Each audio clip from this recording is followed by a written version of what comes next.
Hello everyone. Today we are going to see how to give input to Java programs. We have 5 different ways of giving input to the Java programs. So you are going to see all these 5 methods. So we have assignment method, BlueJ method, stream reader method, scanner class method and command line method. So we are going to see one by one. First we are going to see about assignment method. So this is a straightforward method where you can see 3 variables has been declared and 2 values has been assigned directly, a equal to 25, b equal to 38, and next statement is adding the 2 numbers and storing into and sum, and then you are going to display the sum value. So you are going to compile this, no syntax errors, close, right click on the assignment icon, click on void main and click on OK button. A method called statement window will open, just click on OK. So you can see the output which displays. This is a direct method. Second method what you are going to see is BlueJ method. So here in this you can see one difference. In public static void main you can see instead of string argues you can see 2 parameters, integer a and integer b. I am going to get the input directly as parameters and you are going to declare a single variable to store the result. So the remaining 2 statement is same. So here the difference is you are going to take the input from the parameters. So you are going to compile this, then click close, then right click on this.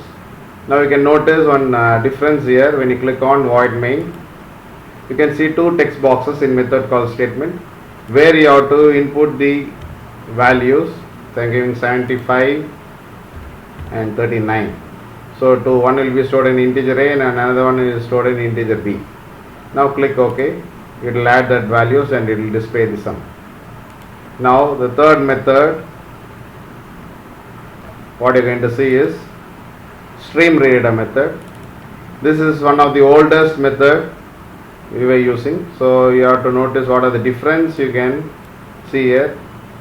In this you got import java.io.asterisk.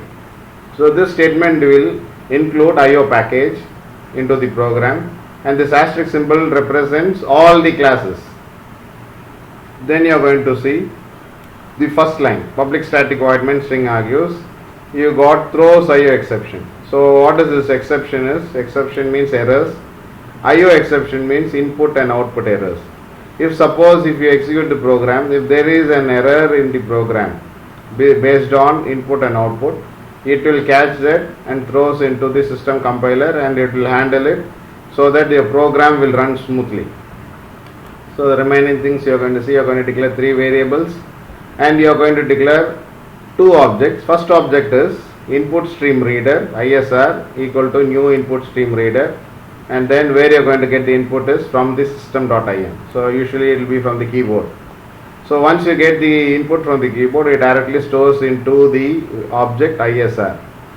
Now next line you can see buffer reader BR equal to new buffer reader within bracket ISR. That means this ISR object which is been created is linked to this buffer reader, so that the input whatever you got from the keyboard it will be stored in ISR.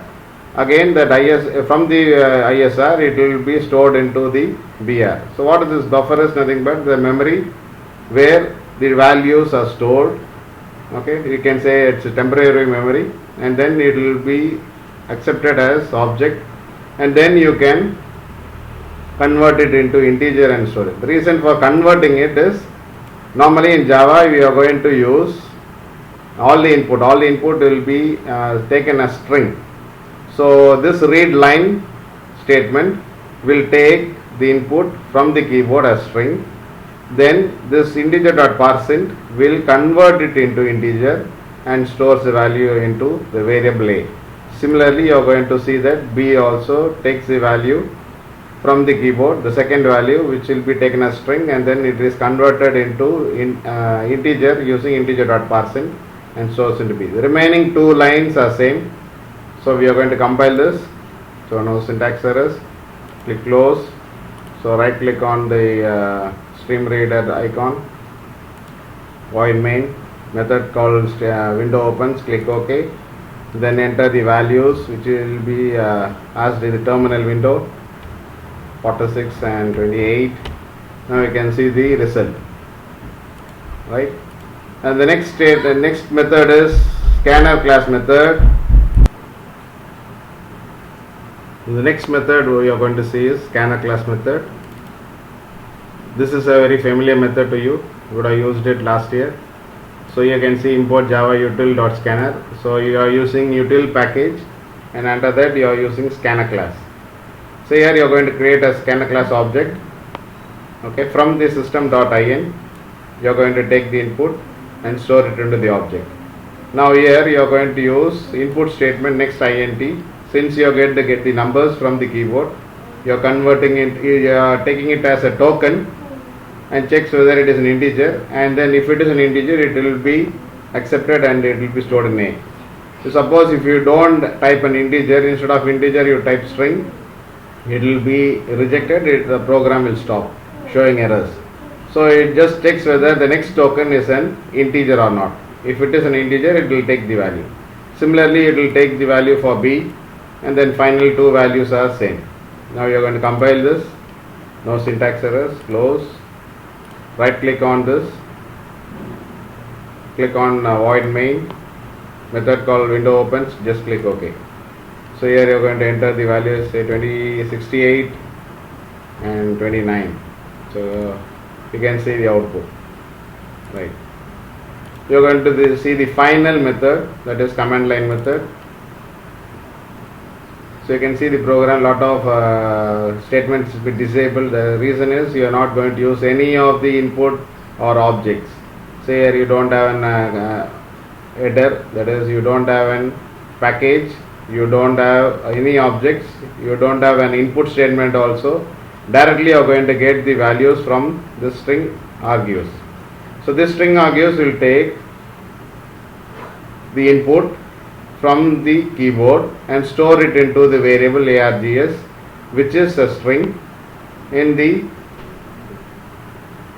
space provided. So for example, if you are going to enter two values, it will accept the two values, it will be stored into the location 0 and 1. So you can see the first statement, args 0. So whatever value you enter will be stored in the location args 0. And the second value will be stored in args1. It is nothing but the position numbers. 0 and 1 are nothing but the position numbers. Okay, we will be learning this in arrays. When we start arrays chapter, we will be seeing in detail.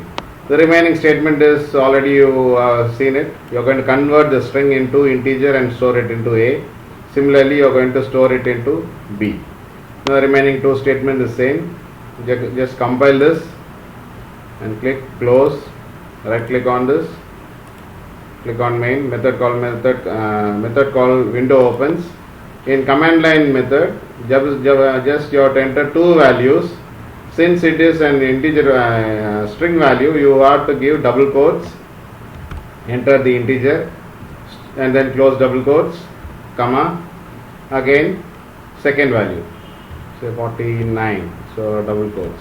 You can see the two are both are string, taken as string, which will be converted. Now click OK. You can see the sum in the terminal window. Right. So these are the 5 different methods we have seen today. So practice any programs based on these 5 methods and see the difference by yourself. Thank you.